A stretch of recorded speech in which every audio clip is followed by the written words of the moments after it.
makambo eleka na mboko ya moko na posa kolela moko na posa koseka donc nayebi te soki eza makambo ya solo soki vraiment eza ya solo ke bobimisi montant ya mbongo oyo près de 1 million de dollars pour la concert à Fali vraiment nayebi te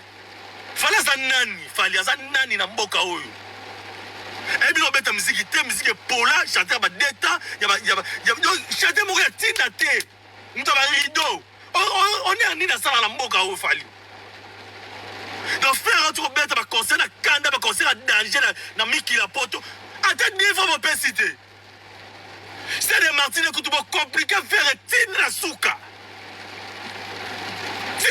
bon nyoko li faire vendredi bo pesa tout l'être ngeno concert ezatela concert samedi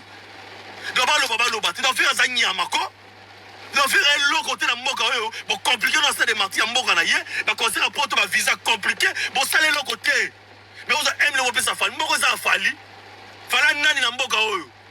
na mitu kama bata mbola na ngwa bo yemba te faux chanter aki écoute va venir na savani moi en vie ça ne mota pesa ta ba kara danger ba kara na ngo ba kara salité pola o kufa pa pamba Samton Goulas invisible nana kanda mabe nana kanda asa nani Fali anani olingo lela nini boniko olingo lela soto lobi otoloba papa fraîcheur to pesanga ba marambo oyo comprendre Samton Goulas invisible venanga savani moi nana kanda mabe fala za nani Charlie Mwamba vient en live.